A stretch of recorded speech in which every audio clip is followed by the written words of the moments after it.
নতুন বছরের শুরুতেই ভূ রাজনীতির মঞ্চ গরম করে দিয়েছে ইরান। পারমাণবিক কর্মসূচি নিয়ে এক গুরুত্বপূর্ণ সিদ্ধান্ত নেয়ার পথে তেহরান। তবে কি পারমাণবিক অস্ত্র তৈরির ঘোষণা দেবে খামেনির দেশ?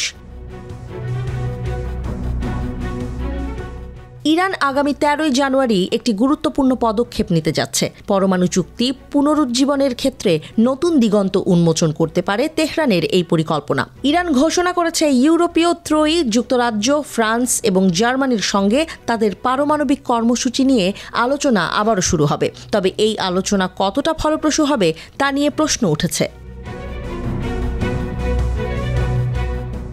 ইরানের আইন ও আন্তর্জাতিক বিষয়ক উপপররাষ্ট্রমন্ত্রী কাজেম ঘারিবাবাদি বলেছেন, আগামী 13 জানুয়ারি জেনেভায় ইরান ও ইউরোপের 3 দেশের মধ্যে নতুন দফা আলোচনা অনুষ্ঠিত হবে। তবে এটি শুধুই আলোচনা, সমঝোতা নয়। ইরানের পক্ষ থেকে বলা হচ্ছে তারা কোনো পূর্বাভাস দিতে চায় না, বরং আলোচনার ফলাফলের জন্য অপেক্ষা করতে চায়। কিন্তু এর পেছনে এক গভীর বার্তা লুকিয়ে আছে।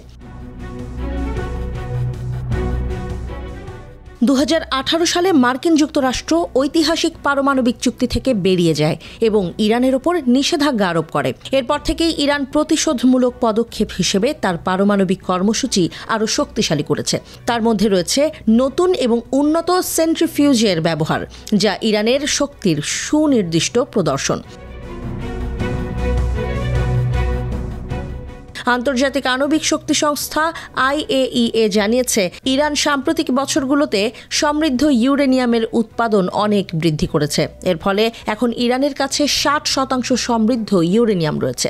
এই স্তরটি পারমাণবিক বোমার জন্য প্রয়োজনীয় 90% পথে রয়েছে। প্রশ্ন উঠেছে, ইরান কি পারমাণবিক শক্তির দিক থেকে এতটাই অগ্রসর হয়েছে তার আলোচনা শুরু করতে আর কোনো ভয় নেই? কেন এত উত্তেজনা তৈরি হয়েছে? তেহরান স্পষ্টভাবে জানিয়ে দিয়েছে তারা ইউরোপীয় রাষ্ট্রগুলির সাথে আলোচনায় প্রত্যাশিত কোনো ভবিষ্যৎবাণী করতে চায় না। তবে শঙ্কা তৈরি হয়েছে, ইরান কি এই আলোচনা ব্যবহার করবে তার পারমাণবিক শক্তি আরও বাড়ানোর জন্য?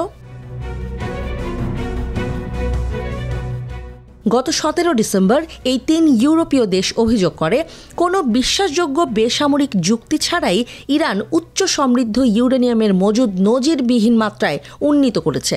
তারা ইরানের পরমাণু কর্মসূচি থেকে বিরত রাখতে দেশটির বিরুদ্ধে নিষেধাজ্ঞা পুনর্বহালের সম্ভাবনার কথা জানায়। ইরান জানিয়েছে তারা আলোচনার মাধ্যমে ইতিবাচক পদক্ষেপ দেখতে পেলে সাড়া দিতে প্রস্তুত। তবে ইউরোপীয় রাষ্ট্রগুলির প্রতিশ্রুতির প্রশ্ন উঠে এসেছে। 2020 সালে যখন ইউরোপীয় ত্রয়ী ইরান বিরোধী রেজলিউশন গ্রহণ করেছিল, তখন তেহরান তার শক্তির নতুন দিক তুলে ধরেছিল। এখন 2025 সালের এই আলোচনায় তেহরান কি ইউরোপের নতুন প্রতিশ্রুতি বা পদক্ষেপে সাড়া দেবে?